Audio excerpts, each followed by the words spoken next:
আল্লাহ মহান। বলো যদি আকাশের চাঁদরা কোথা পেল স্নিগ্ধ জোছনা ধারা, সূর্যকে বলো যদি কোথা পেলে আলো, রাত্রি চাঁদরা কোথা পেলে স্নিগ্ধ জোছনা ধারা, সূর্যকে বলো যদি শুনি আল্লাহর নাম।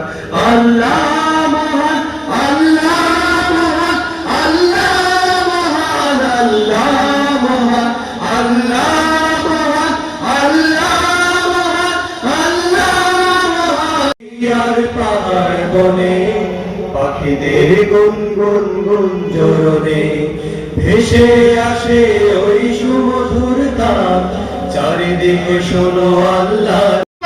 মুখে কাদা রক্ত দিয়ে গণহত্যাকারী খুনি স্বৈরাচারী সরকারকে পতন ঘটিয়ে এদেশের মানুষকে মুক্তি দিয়েছে। এদেশের মানুষ মুক্ত বলে আজকে কথা বলার সুযোগ পেয়েছে। জুলাই আগস্টের বিপ্লবের মাধ্যমে আমরা একটা স্বাধীন দেশ পেয়েছি। তারা নিজের মূল্যবান জীবন দিয়ে শহীদ আবু সাইদ, শহীদ মুগ্ধরা জীবন দিয়ে আমাদেরকে যে স্বাধীনতা দিয়েছে, আমরা যে একটি সরকার পেয়েছি, অন্তর্বর্তীকালীন সরকার পেয়েছি। যদি এই সরকার ব্যর্থ হয়, বাংলাদেশের 18 কোটি মানুষ ব্যর্থ হবে। পতিত স্বৈরাচারের দোসরেরা রাষ্ট্রের বিভিন্ন রন্ধ্রে রন্ধ্রে এখনো বসে ষড়যন্ত্র করার অপচেষ্টা চালাচ্ছে।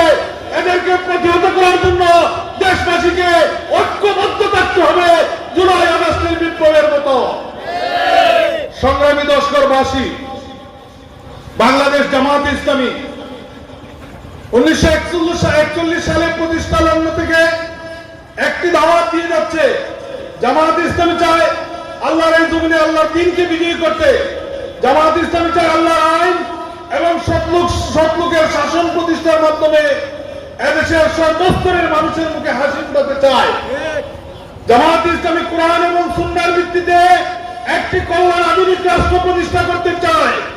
জামাত ইসলামী বাংলাদেশকে একটি কল্যাণ রাষ্ট্র, একটি আধুনিক রাষ্ট্রে পরিণত করার প্রত্যয় ব্যক্ত করার অপরাধে জামাত ইসলামের শীর্ষস্থানের নেতৃবৃন্দকে সম্পূর্ণ অন্যায়ভাবে জুডিশিয়াল কিলিং এর মাধ্যমে হত্যা করা হয়েছে। আমরা আজকের এই সিরাতুন নবী সাল্লাল্লাহু আলাইহি ওয়াসাল্লাম মাহফিলের মাধ্যমে বর্তমান সরকারের কাছে দাবি জানাই, আমাদের সকল নেতৃবৃন্দের এই হত্যাকাণ্ডের বিচার বাংলার মাটিতে অবশ্যই করতে হবে। সংগ্রামী উপস্থিতি,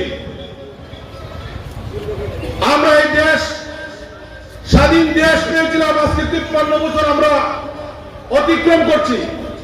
এই 53 বছরে এদেশের মানুষের কাঙ্ক্ষিত মুক্তি, কাঙ্ক্ষিত অধিকার আজও প্রতিষ্ঠিত হয়নি। এদেশকে বিভিন্ন সময় বিভিন্ন দল বিভিন্নভাবে শাসন করেছে। সাল্লাল্লাহু আলাইহি ওয়াসাল্লামের আদর্শ থাকতো, তাহলে এদেশের মানুষের অধিকার প্রতিষ্ঠিত হতো। আমাদেরকে বক্তব্য দিতে হতো না, আজকে আমাদেরকে স্লোগান দিতে হতো না। আমি আপনাদেরকে বলতে চাই, আমরা বিভিন্ন দলকে বিভিন্ন সময় বিভিন্ন মেয়াদে দেখেছি। কেউ বিনা ভোটে, কেউ দামি নির্বাচন। 2006 সাল পর্যন্ত 2006 সালের সরকারের পতন হওয়ার পর সরকারের সময় শেষ হওয়ার 111 সরকার সকল মন্ত্রী এবং এমপিদের বিরুদ্ধে দুর্নীতির মামলা দেয়। সবার বিরুদ্ধে দুর্নীতি প্রমাণিত হয়, সবাইকে দুর্নীতির দায়। আমরা বলতে চাই, বাংলাদেশ জামাত ইসলামী এইভাবে মুক্ত বাংলাদেশে তৈরি করে যাচ্ছে। শত জুলুম নির্যাতনকে উপেক্ষা করে জামাত ইসলামী আল্লাহর জমিনে আল্লাহর দ্বীন বিজয়ী করার যে মঞ্জিল এবং মকসদের দিকে এগিয়ে যাচ্ছে। জুলুম নির্যাতন জামাত ইসলামীকে 1 সেকেন্ডের জন্য স্তব্ধ করতে পারেনি। তাই আমরা আপনাদের সকলকে অনুরোধ রাখতে চাই, আহ্বান জানাতে চাই, আসুন আমরা আগামী দিন যত সকল প্রার্থীদেরকে নির্বাচিত করার কল্যাণ আধুনিক রাষ্ট্রে পরিণত করি, তাহলে এদেশের মানুষের অধিকার প্রতিষ্ঠিত হবে। এদেশের মানুষ তার কাঙ্ক্ষিত মুক্তি পাবে। এদেশে আমার কথা আর দীর্ঘায়িত করতে চাই না। আমরা আমাদের সম্মানিত প্রধান আলোচকের কাছ থেকে কোরআন এবং হাদিসের আলোকে আমরা কথা শুনবো।